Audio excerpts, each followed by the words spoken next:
I came from a broken home. I didn't have a present dad. And I was like, I don't want to be that guy. I grew up in a really dysfunctional part of London. So my first, say, 20 odd years was crime, and then it was a professional athlete. And then I had money from that, and I was just starting up businesses when I wanted to walk away from the drugs and all that. So I remember seeing my daughter's first steps on WhatsApp, and I was thinking, this isn't good enough. My name's Mason. I've been here in Bali for the last, I keep saying 6 years, but probably a bit longer. When you spend your whole life doing what you think you should be doing rather than doing what you want to do, it does take a toll. I was living my life outside in instead of living my life inside out. I've got this until we really can have it, you know? And it's like, oh, I don't have this. Many men have this internal or kind of default that what's harder, keeping stuff to yourself or actually opening up and saying, I'm fucking struggling. That's difficult for a man.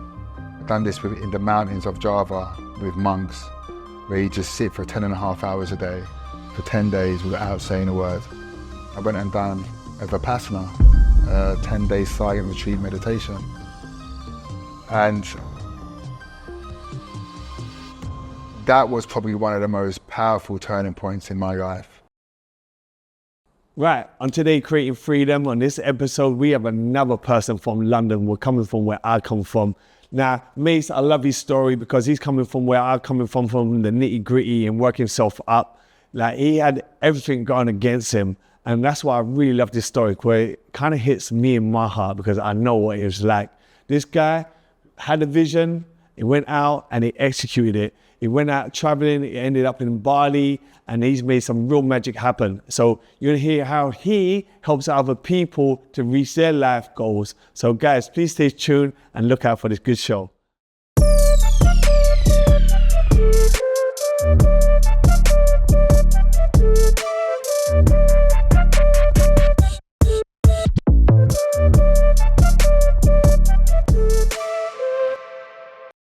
All right, well, welcome to the podcast, Creating Freedom. And one of the questions we like to ask people is, what does freedom mean to you? Bit of a hard one, though, isn't it? It is. Freedom, ultimately, without getting too philosophical, is a state of mind. But I think being realistic is living in a 3D physical world. Freedom is the choice to be able to do what you want when you want. And I've got kids, so I can't do what I want when I want, but I still feel like I'm free because that was a choice. You know, I could choose to do what I want when I want, but I don't.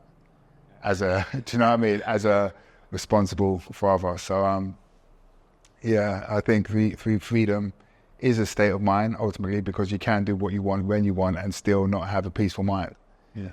So I think it's about trying to find the happy medium of when somebody truly does feel free. But for me personally, I didn't even really answer the key, did I? It's a state of mind, for sure. Right. So for the viewers, I know you, but tell the people a little bit about yourself so they can get into you.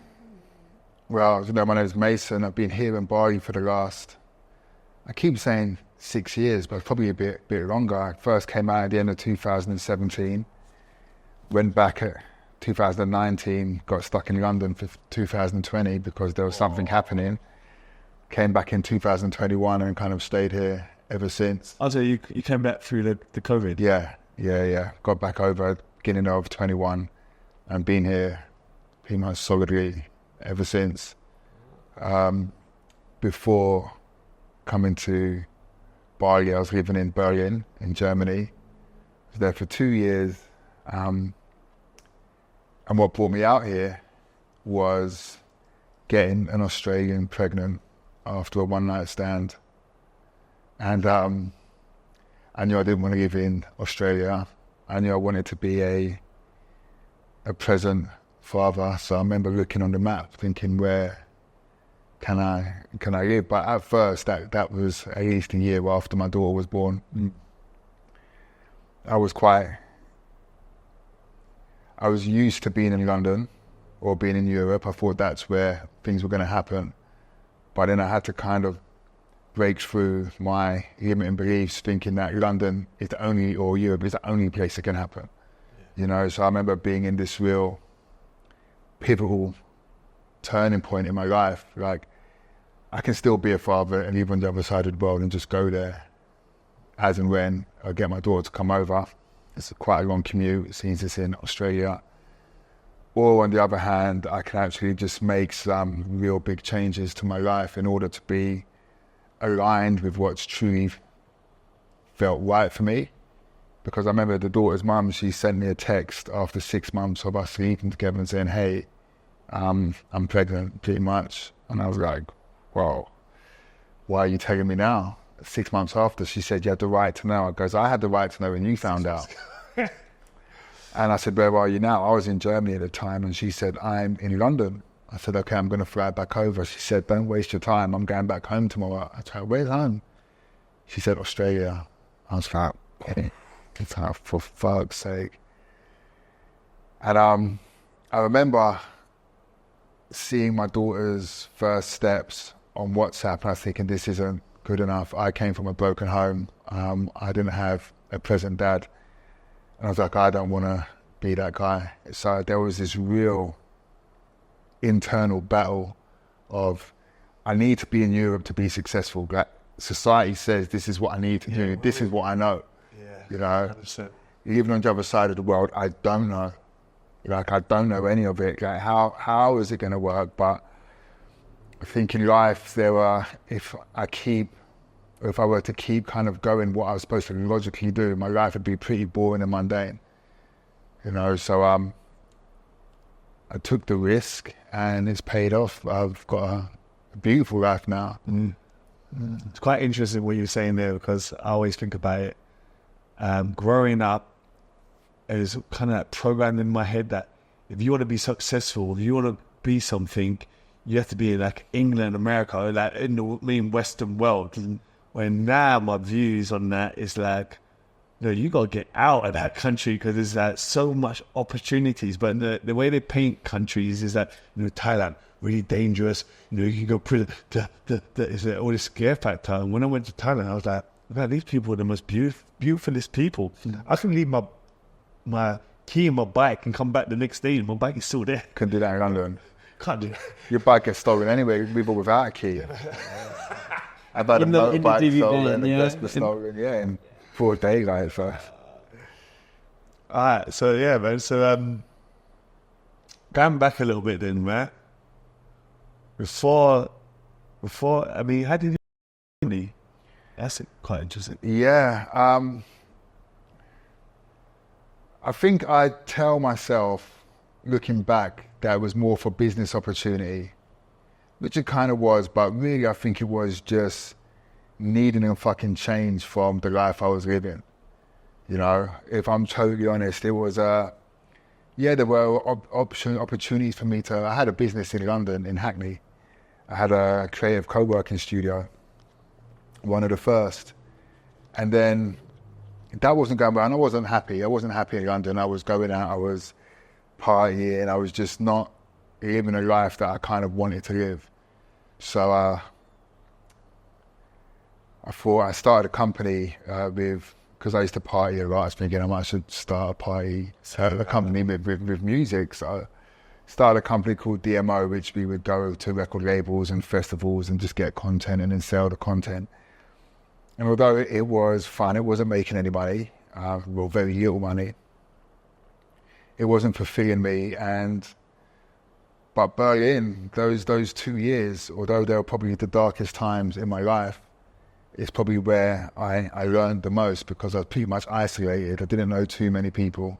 Spent a lot of time with my thoughts that weren't great thoughts, but I kind of felt that it was a necessity. I felt I needed to kind of break that pattern.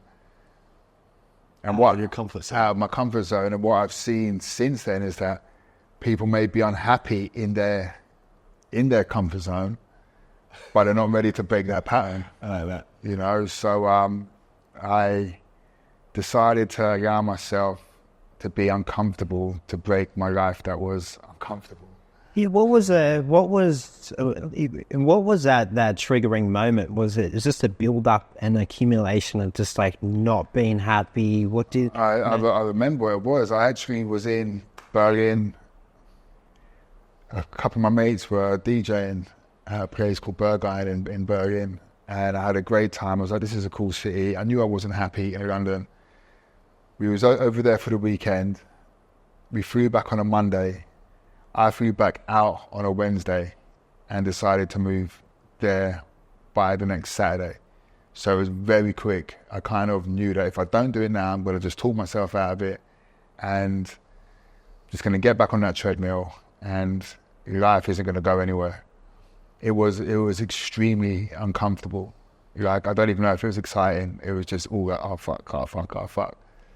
And then, somehow, most things that I've survived 100% of the things so far.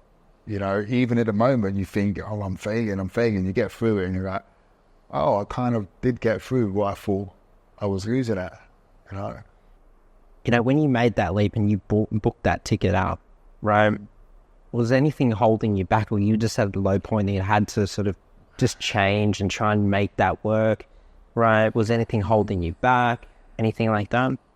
Well, we're going back nearly 8 years ago now. Fuck, it's been a long time.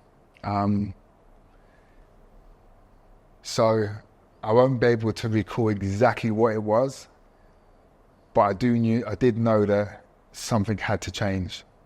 I remember just walking down Broadway Market, or walking through Hackney where I was living. I remember it so clearly, just being so over what I was doing, the places I was going for lunch, just the conversations I was having.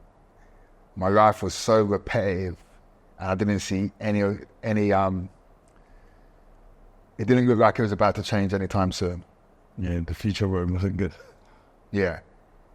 So it was, and I had to be real with myself. I was like, look, what I'm trying here is not working. Like, when am I going to actually do something to move the needle? And I've always kind of known, I think most of us know inherently, that in order for us to make any progress, we're going to have to take a step that doesn't feel good. Otherwise, you'd be there already. Yeah. You know, I don't think I'm pretty confident that there's not another way around it. Everyone is like, you know, anyone who's living the type of life or the success or whatever, it's that leap of faith. It's like that unknowingly, and that unknowingly always has that slight bit of fear on it. It's like, you know, but it's like, if you don't take that, it's like, yeah, you're just going to live that same ordinary city life. And we both come from the same place, like, coming from Hackney, and, you know, looking at everybody and looking at all my family, as looked at them, I thought that, you know, if I follow this route, that I'm going to end up here. You know, the stuff I was getting into, which, you know, you come from that same kind of background, is that I could end up here, I could end up there. So it's like, yeah, it's got to be something else different. So For sure. we just took that jump. And so when you found out, you know, about your kid, right, how did you navigate Australia, the UK, and just like... Well, I knew that I wasn't in a good state of mind to fly to Oz and meet this woman who I'd met once before and a kid. So I remember going to India first, and she actually said to me, I don't want anything from you, you don't even have to be a part of it. And every time I tried to entertain that idea, my stomach would just twist. And I was like, okay, well, this is going to happen. I've now got a kid. And I went over there for the birth. I just missed the birth. I went the day after. And I remember thinking, I cannot live here. I cannot live here with this woman. I cannot live in this part of Australia. There was nothing calling me about it at all. So I remember going back to London thinking, yeah, because I went from Berlin back to London because I was thinking, okay, now I definitely need to like go back home and like regather what's happening. And then I decided, where can I go on the world? I actually remember looking on a map, thinking, where can I be that's close enough to my daughter that isn't Australia? And I saw Bali, and funny enough, not too long before that, I met a friend of a friend back in London. He said, "Oh, you live in Bali." I thought, "Oh, that's a random place to live." Turns out it's not so random. I'm thinking, fuck, if he can live there, I'll give it a go. Came out, and which is ironic because I came to Bali back in 2011 and hated it. Yeah, I even left early. Me and 3 mates and 2 of us left early because we thought it was so shit. Like, it was beautiful, but it was just, it just wasn't for us. At that time, yeah. At that time, The mindset then, yeah. Whereas if it was that now, I'd probably prefer it. Yeah. But did you ever come on this part of the world? Like, did you ever go to Thailand? yeah. We're in Thailand a lot. So I was acquainted with A little bit familiar. Yeah, different cultures. Like before I started traveling, so I've been all over Europe, America, Caribbean, Africa, but I've never been to Southeast Asia. Yeah. To me, it's like, it's a different world, and that's why I wanted to put myself in that uncomfortable situation, something different. Yeah. But so you've done it. Yeah, so I've done it. And Bali was, like I said, I was here before, but coming back with an intention to stay, you kind of have a different mindset. So what was that? What was the difference like? The difference is, it's like, if I don't stay here, what am I going to do? And I got tested straight away. I remember I was staying in a homestay and got broken into. I was out for like 20 minutes. Took my laptop, my money, my trainers, my speaker. I'm thinking, fuck, it's like day 1, day 2, like, what's going on? What's next? It transpires that everybody seems to get tested when they first come to Bali for a while to see if you really want to be here. It's definitely an energy thing at Bali, testing, how much do you want to be here? And I didn't say to myself, Bali is going to be home for the next 6 years or 7 years, which it has been. That was never my intention. It was just to go there, stay there and see what happens. So what did you have going on? Like, I mean, for you to come out here and stay here, I mean, did you have a business back home? Yeah, well, I still had the co-working space, and then but the business rates were going up, and that I remember a time I was thinking, everything is going against me here. Yeah. Like, everything seems to be going against me here. So I kind of took that as a sign. A good sign, a bad sign? Well, kind of like I'm done trying to fight what doesn't feel good. Yeah. And I kind of always knew about following the things that were in alignment, not as much as I know now, but I was always kind of tapped in and tuned in, like, I feel like I'm forcing stuff. And historically, every time I've tried to force a situation, it's never ended up well. So I've always kind of thinking, okay, well, I'm getting pushed away, and although it was super uncomfortable making the decision to come out here, it was probably the best decision I made. Yeah. And then, so when you got out here, I mean, what was your day like? Then you come out here, it's like, fuck. And then, how long was you looking to stay here? Or was it like you was like, okay? Well, I didn't. Here. I was, like I said, the plan? It was. Yeah, I kind of thought that was the plan, but I didn't. I wasn't kind of sold that I had to be here. I knew my door was going to be. My door was closed, so I kind of had motivation to kind of stick around. Okay.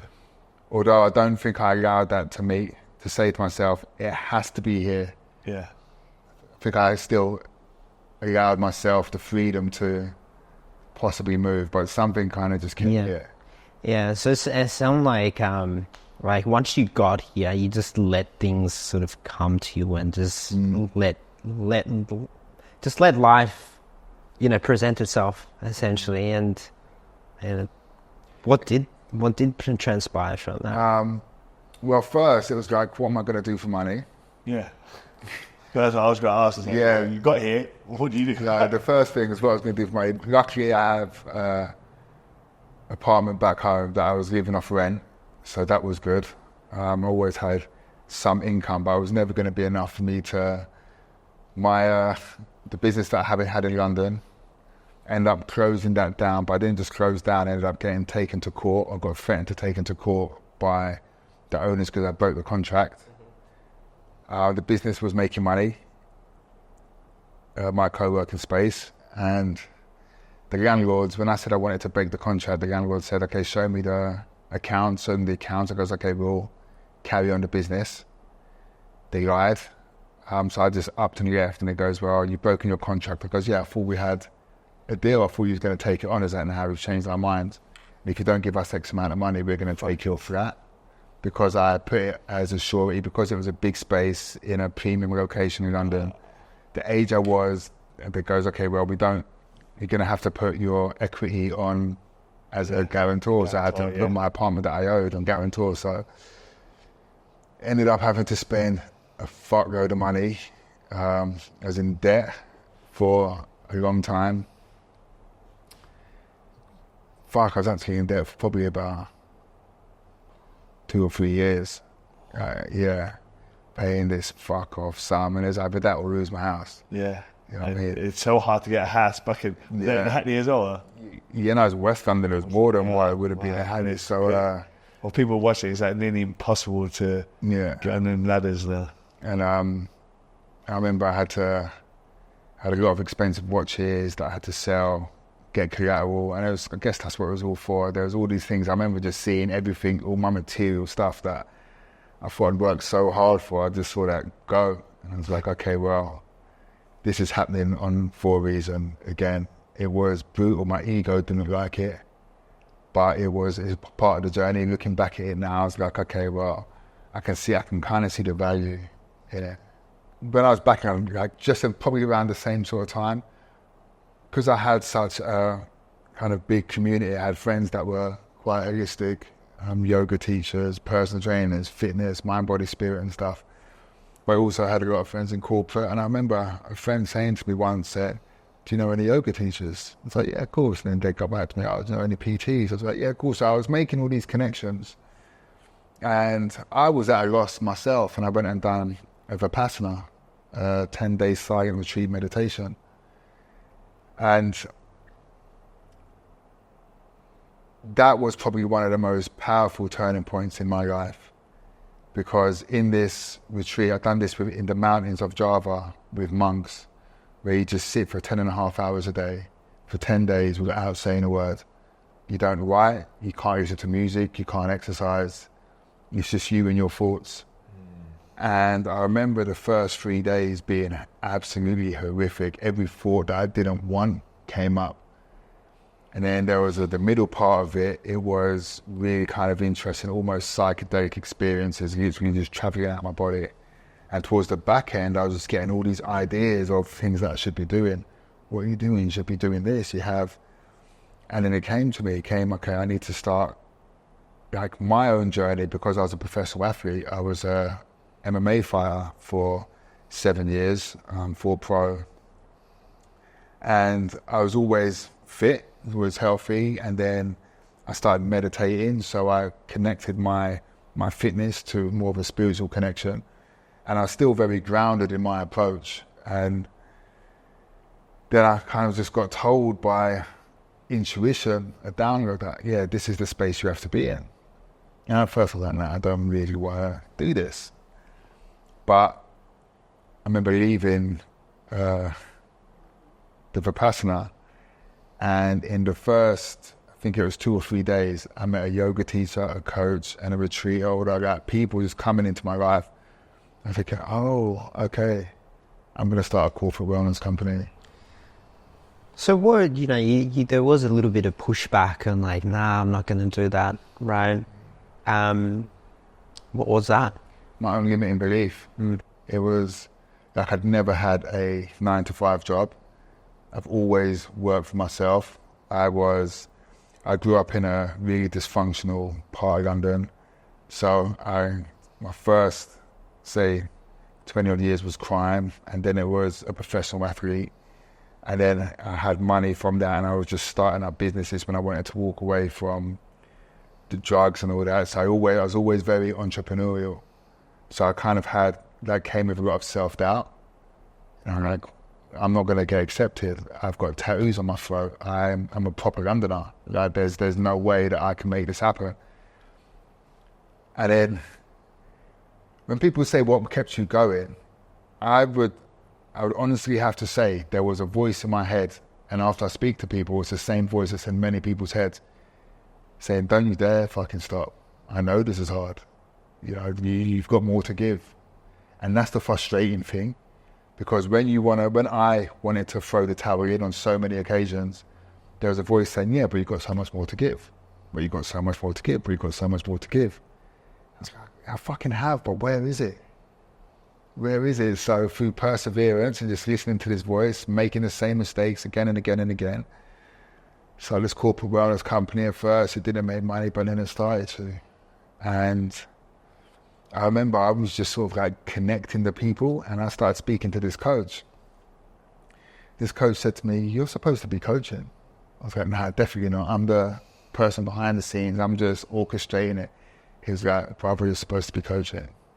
Then I started to look into it. I went back to London, trained at one of the best schools. I thought, if I'm going to do it, I'm going to do it proper. I couldn't even afford the coaching course. It was like $6,000-7,000. And I was still in debt at the time. And I was like, I'm going to have to find this money somewhere. So I remember getting a job where I was just driving around in cars, picking cars up, driving it around. And it was probably for minimum wage, but it was the most liberating thing I have ever done. Literally waking up at 5 a.m. in the morning, even 4:30 in the morning, driving a car from one part of the UK to the other, just being on the motorway, driving just freedom, just fast, nice cars as well, which kind of helped. In your own thoughts? In my own thoughts, I remember I started microdosing at the same sort of time, and I was having the best time. I was having the absolute best time, and I started coaching as I was still doing it, and I had enough money to stop doing that. Or did I get fired from doing that? Either or, same. And so what did the coach that you were seeing, what did he see in you that he was like, mate, you should be a coach? He said, from where you've come from to where you are now, he goes, that is where. And I very rarely, and this is something I often see, men, gave myself credit for what I actually did do or had done. I only focused on what I didn't do or haven't done. You know, I didn't notice that what I saw was as quite a standard or a necessity to do. To some people, it was a big, brave, bold move. I didn't see it that way. I was thinking I just had to do it. But yeah, I'm glad that he did plant that seed, because since then, and even before that, I remember going to see a tarot reader out here, and I've been seeing her since. I've sent everybody to her, told her what I was doing. I think I was trying to start another startup at the time, like everybody back then. She said, you're supposed to be teaching, you're supposed to be reading, you're supposed to be doing something else. She said coaching about the word coach. And I was like, oh fuck, no, that's not what I want to do. All the time to keep diverting you at the same time. Yeah, I had my blinkers on, but as soon as I kind of allowed myself to open up to other opportunities, those opportunities did present themselves. And now, I've done a talk the other day, now I can honestly say the work that I do now is the only time in my life where I wouldn't even entertain doing anything else for a career. I mean, my whole body says yes to the work that I do. And that feels amazing. So that's actually quite good, because we can go to this next question I was going to ask you.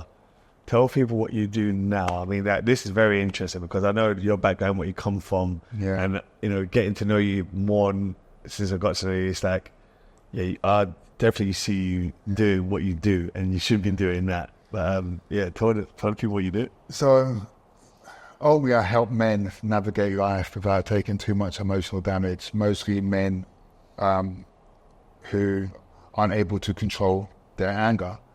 I was really angry growing up, and I know that was because I wasn't happy, sad almost. And men's anger is often a byproduct of sadness that they have been unable to express. And I work with them on multiple levels. So even though 7 years ago I trained as a coach, since then I've trained in breathwork, somatic therapy. I'm a Reiki master. So I've been using a load of different modalities. The reason being, in my own healing journey, like I said, when I was in Germany, it was the darkest time in my life. But I started to learn about how complex I was as a human being. Talk therapy is great, but because we are multidimensional beings, we do have an emotional, a physical, a spiritual side to us. And through my own journey, I felt that my healing wouldn't have, although like, I'll constantly be working on myself, for me, I only started to see real improvements when I actually showed attention to myself on multiple levels. Okay, my mind's getting good. Okay, spiritually, I don't feel good, you know. And that's why I knew it was a necessity for me to be able to deliver the same kind of journey or process that I went through. Like I felt that was just the most aligned. And offer it to others, yeah, and like that. So, well, is that like the main thing you do here now? Then you do like the men's groups and Yeah. So I had the biggest men's group in Bali. Had 150 something men in my group, but I gave it up. yeah, I went to some of your last ones. Yeah. I gave it up because I just felt I had it for 3 years, just over, and it was time for new people to take it on, and I didn't want to be, this is my group. I actually took it on from somebody else who was going back, so I just thought I should just pay it forward and let somebody else have a new spin on it. So it was nice. I also kind of felt that my work,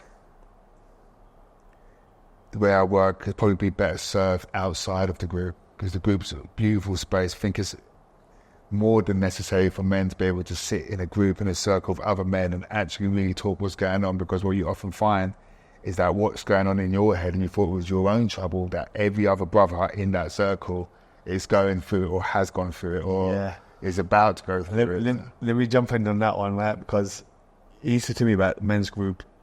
Not that I was being like, I just thought that men's group, do I really need a men's group? Like right now, I went traveling because I needed to reinvent myself. I needed to learn more about myself. I needed to learn how to love myself as well and find happiness. I didn't know that I was lacking in happiness. So when the men's group thing came out, I thought, I'll go down, I'll give it a try.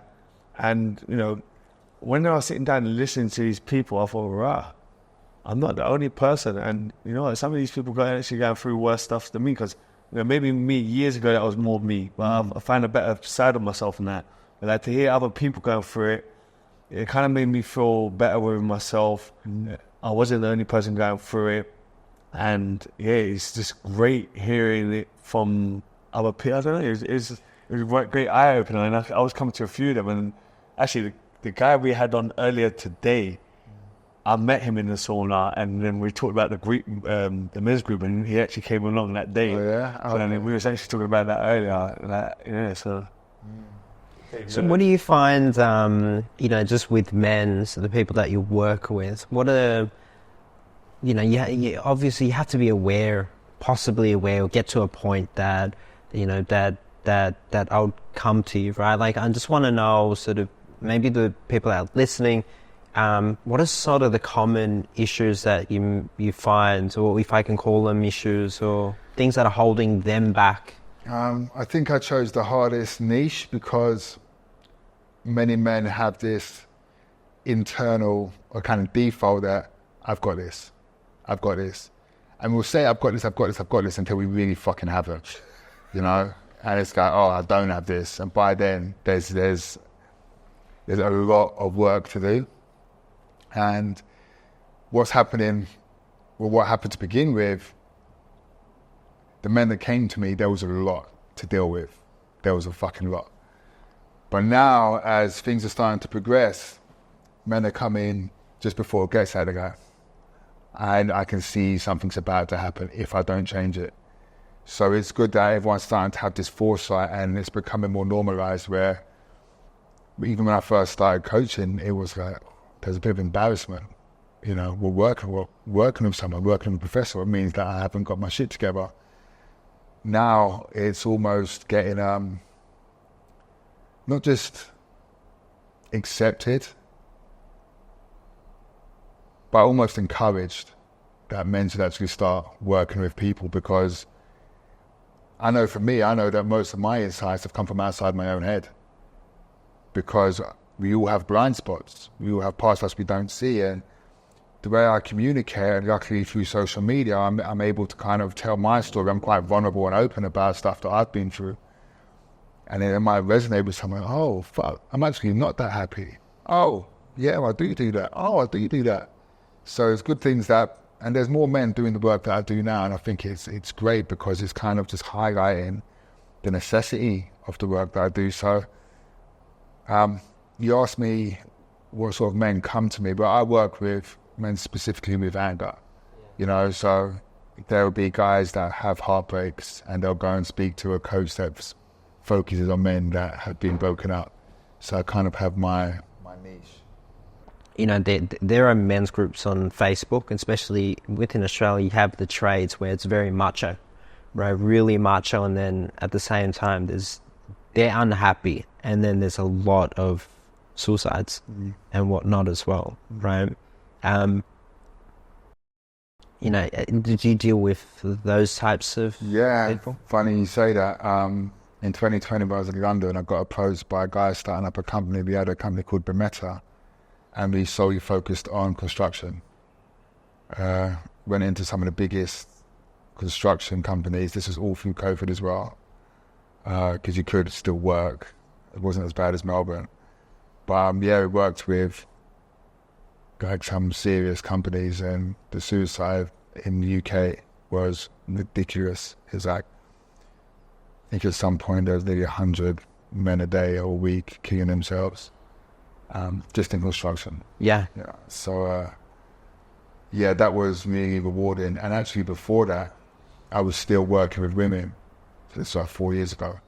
And after working on the construction sites and going and speaking at Real White Dixon, Berkeley Homes, like the biggest ones in the UK, I just knew that I want to work with men. I feel that my background kind of put me in a good position to work with men. Strongly there, yeah. I mean, sort of like, I guess considered an alpha in terms of being a professional fighter, spending time in jail, kind of all the things that you expect to be sort of like a hard man, but I'm going in there talking about my emotional breakdowns and my challenges and the importance of speaking about my emotions and working with a therapist. I think it kind of helped other men, give them permission to think, oh, he seems like a normal fucking dude. And he's talking this, he seems quite together, but he spoke about how hard it was. He went 2 weeks without having a shower because he was so depressed. And these are all stories that, it's funny, I'll share stories that just seem so vulnerable to some people. Then afterwards they'll say, thank you for being so open and vulnerable. And then I'll think, that didn't even seem vulnerable to me.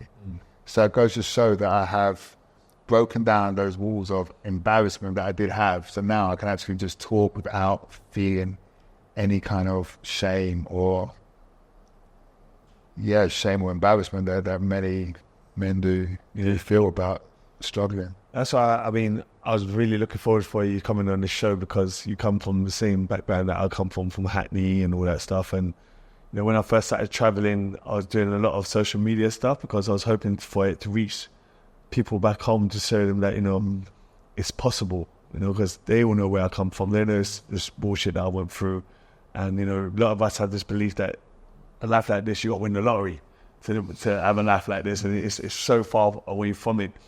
And, you know, getting to know you since I've been in Bali and I'm looking at, you know, like, right, you know what? I love this story. It's like, this guy come from, you know, I say you come in worse than what I come from in some ways. And I'm like, you know, look where you are now and you're older than me. So he's like, I look at you and I think, you know, you're inspiring to me. It's like, I'm like, wow, you know, and I'm thinking that how much you're inspiring me, man. You're going to inspire so many other people who's going to be watching this podcast, especially for people back home. Yeah, I get that. I've gone back to London and seen old guys that I used to knock about with, guys that might be gangsters or doing stuff, and they'll say, I see what you're doing. I see what you're doing. And I can see that freaking it. Yeah, and then like even over the years, you'll get mates saying, talk to me about meditation, talk to me about this, talk to me about that, and kind of just dropping little hints that there might be things unhappy. I've got people that now reach out to me, goes, bro, I feel uncomfortable to talk to you, but I think I need to talk to you. And for me, my heart just fucking opens because I know how difficult it is. I know how difficult it is to really admit to yourself and then admit to somebody else that things aren't as you're portraying them to be. Because you said about coming out here, why people think it's like winning the lottery. The irony is, many people are working their whole lives to live a life that they can live right now. Yeah. You know, I wake up early, I train, I go to the beach. I really do call my own hours. And that would not have been possible if I didn't take a risk and get myself out here. You know, it's sort of like the universe kind of rewards you. You know, it goes, yeah, it's going to be hard now, but keep going. And I wouldn't be coaching if I ever came out here. There's no one in London that would say, you should coach. You know, no one was even talking about it. You know, so I think when you allow yourself to go to different cultures, different environments, meet different people from all over the world, of course you're going to get different, it's going to open your mind in a different way. Yeah. But yeah, it's like, you said some stuff earlier and you're just kind of touching on it now. It's like, for me, when I'm looking at my life, where I am now, it's like, you want something, and when you're kind of close, sometimes like, a lot of shit can go fucking wrong or go totally upside down.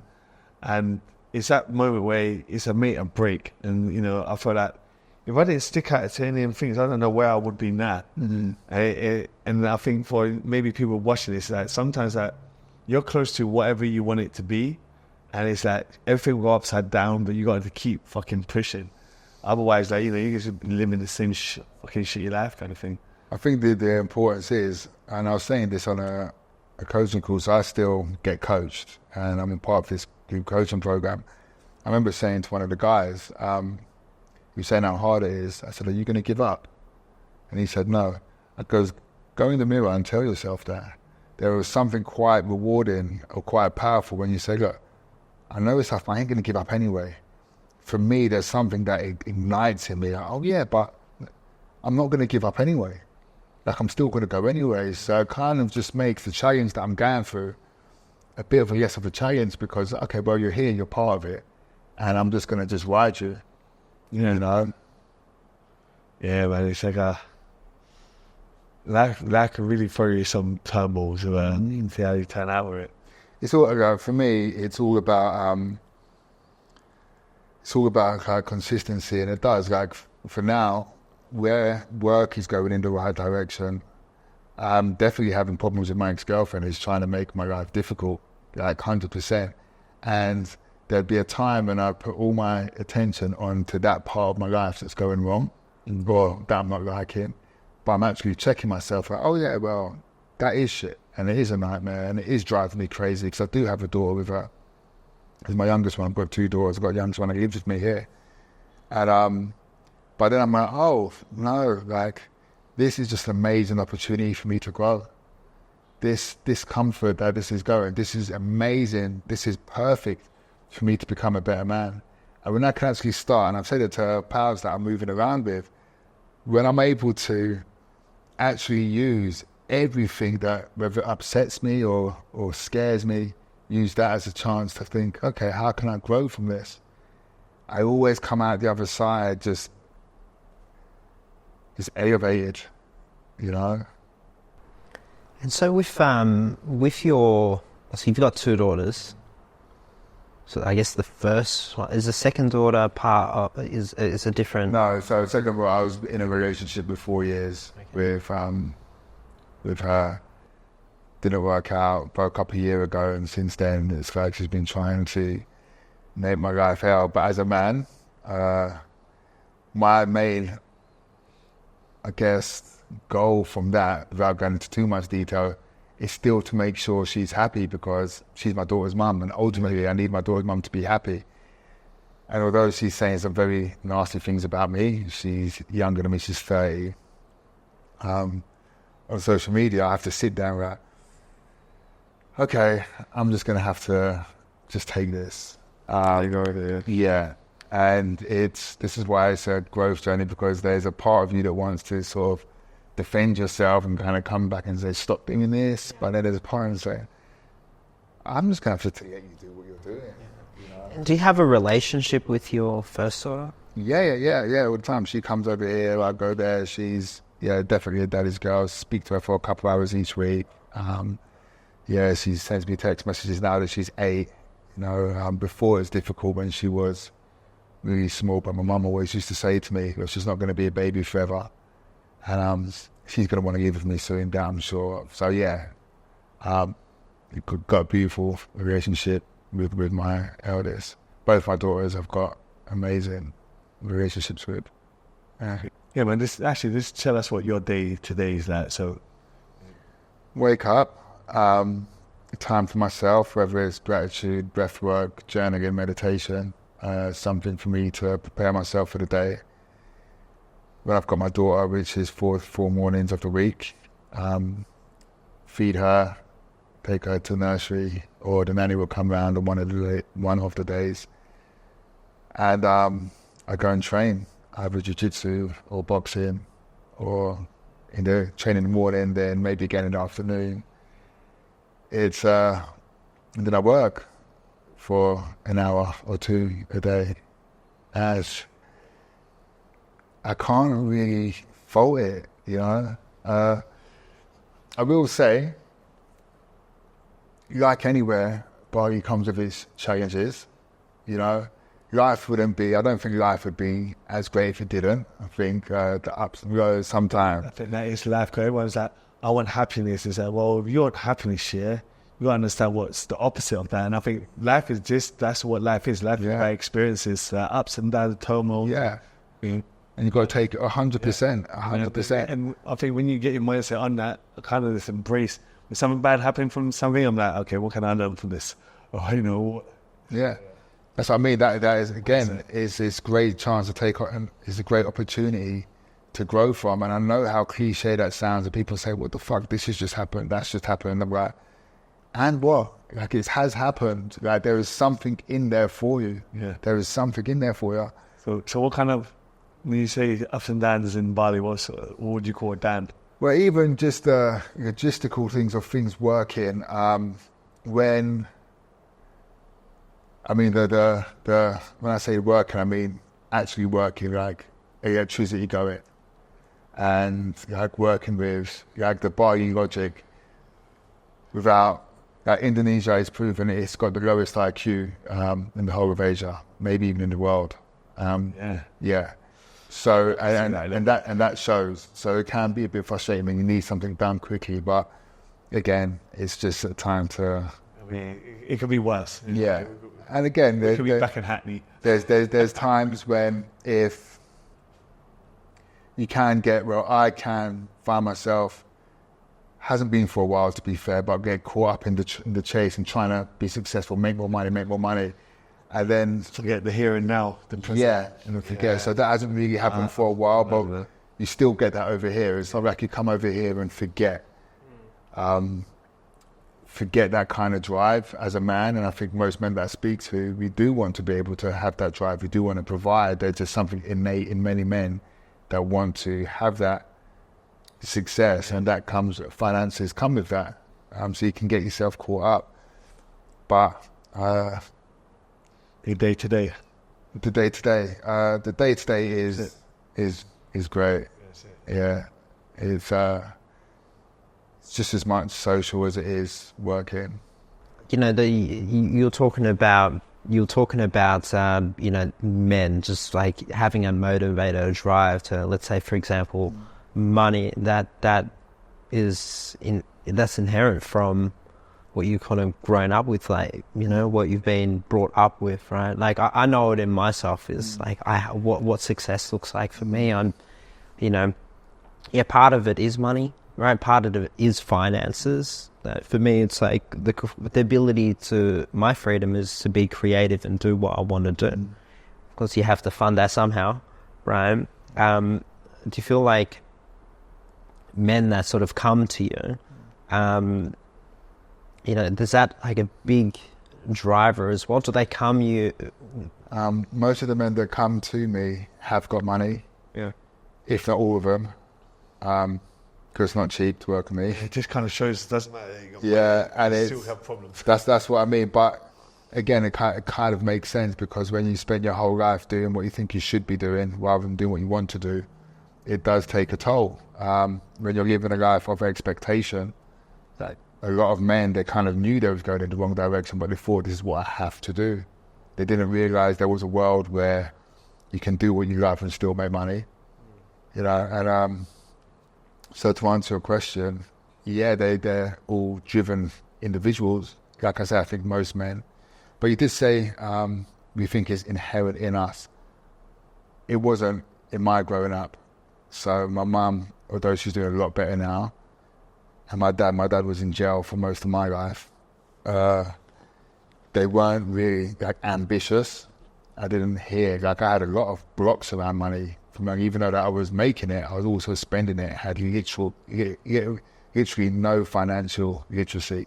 So when money was coming in, money was going out. I was making a lot of money, but not storing any. Luckily, I bought apartments, but I don't think that every person has that ingrained want. But what I think they do, I think there's more of an intuitive knowing that there is more than what they're currently doing. Yeah, and on that, what does the outcome look like for I guess it's different for everyone. Self-belief. It's and it's going to sound quite woo-woo, but it's inner peace. It's being at peace with yourself. And if we're not at peace with ourselves, it's going to be really difficult to invite peace into our lives. You know, what I find is as well, and this was true for me, is that I would look at the world outside and think, okay, so what am I going to do? So I was living my life outside in instead of living my life inside out. You know, I was kind of just navigate through this. Okay, that means this means that means that, and kind of not really connecting with what I want and what I'm supposed to be doing and who I want to meet and what I want to do. You know, so I find that when men are able to actually just start to bring it back to themselves, they unlock a superpower. I've got a guy that I'm working with. He made a lot of money, but he was just doing cocaine, prostitutes, had a divorce, lost his business, working with me now. He's talking about his chakras. He's not drinking. He's got a new business. He's making money again. He's got a new partner. He's got an amazing relationship with his kids. And that just came from the willingness to actually listen to that inner voice. I was reading a book the other day and it said a man's mind will never rest until he reaches where he's capable of reaching. I think, did you put that up on one of the stories? Possibly. Yeah. Possibly. And for me, I think you said it, yeah. For me, I was just like, no, well, that's what that unrest is. That unsettling is, I know I've got more to give and I'm not giving it. And then when we don't actually start to seek help to actually get that, that's another misconception. We think we have to do it alone. I could never have got to where I've got to alone without listening to other people, taking advice, working with a therapist. It wouldn't have happened. It wouldn't have happened at all.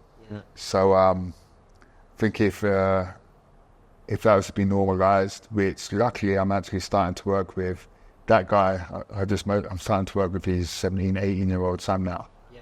You know, and that is the future. The future of can be men openly thinking, okay, but I've got these goals. Who can help me get there? Rather than I've got these goals and I have to get there alone.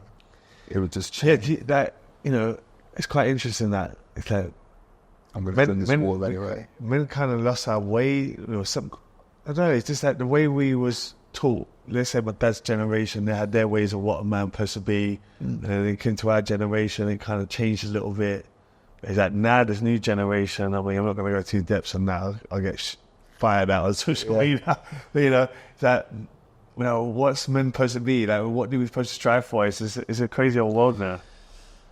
I mean, it's each to their own. I have my opinions on it, and it can seem quite old school.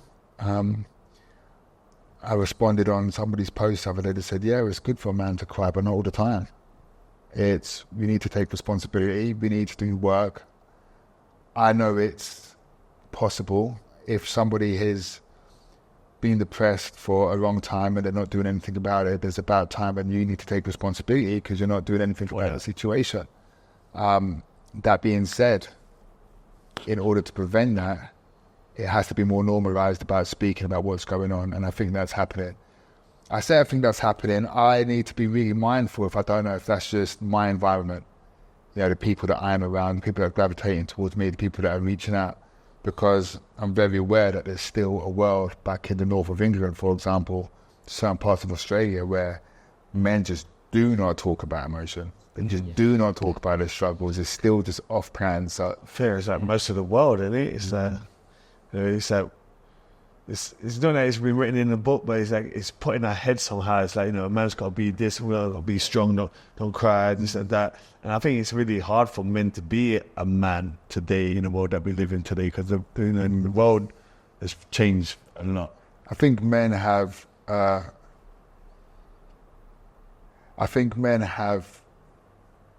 misused the word strength. I don't think we actually have a good relationship with that word strength.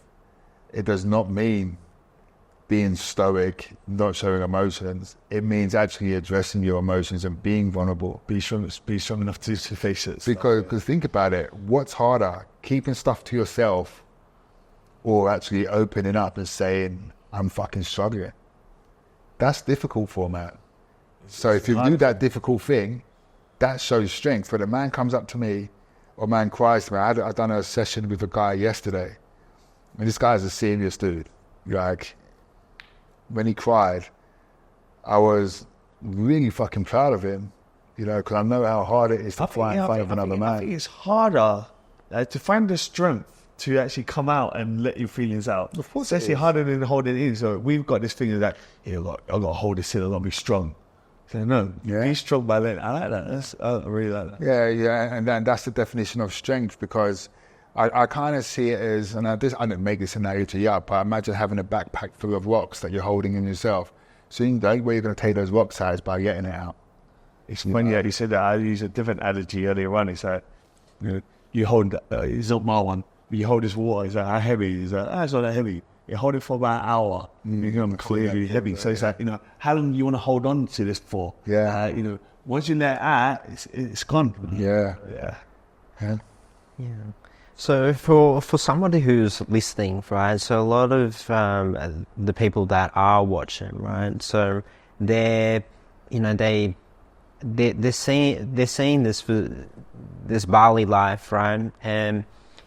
And there's a lot of people that make that change or make that sea change. But for the ones that are, thinking about it because they're in a place where they're possibly not happy, what are your thoughts on that, or any advice maybe on? One thing I will say, I don't know if I should even say this to the camera because it's quite that voice that says that you're unhappy or change needs to be made will not go away. It will not go away. That thing that's saying that something needs to be different will continue being there. And I guess you don't have to come to Bali, you don't have to go to the other side of the world, but whether it's a relationship, a job, or something, you need to listen to that voice. And the good thing is, the voice is 100% taking you to the place you're supposed to be. It might seem like there's walls up and barriers, it might just seem like that, but I guarantee you listen to that voice and it will take you to where you're supposed to be. Yes, and that voice actually knows best. Cause they always say that because you've got your conscious and subconscious mind, but then you've got this voice in your head. Who is that voice? There was a book I was reading up on this. Who is that voice? Intuition, it's your higher self, it's your angels, it's call it what you want, there's so many different names for it, but depending on what you subscribe to, whether it's God or the universe or whatnot, whatever wants the best for us. Yeah. The only thing is we get in our own way. Yeah, we are our own worst enemies, as I say. That's cool.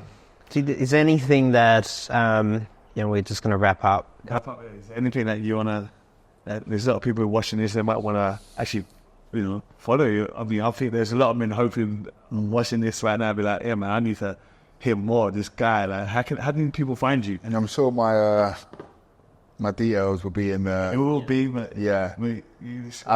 Just shout out. Well, first, I never say to people, reach out to come and work with me. Just check my social media. If you're picking up what I'm putting down, then reach out, because I'm not going to be for everyone.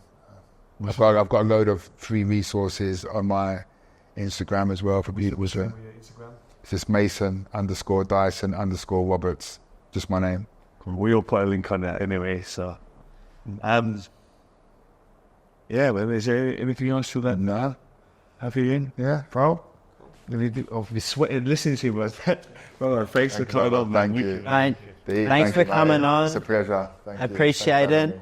I hope yeah, everybody can sort of learn. I know I learned myself as well, because, you know, I'm into my day-to-day, even though it's in Bali. It's not something that I'm, you know, actively or even passively aware that I'm doing, I guess, right? But yeah, though I do see I do see issues that come across, and there's definitely a need for them. But yeah, so look, I really appreciate it, guys. We're going to wrap up. Thanks so much for coming on. And yeah, if you're watching, you know, just hit the subscribe. And if you're listening as well, just just hit the review.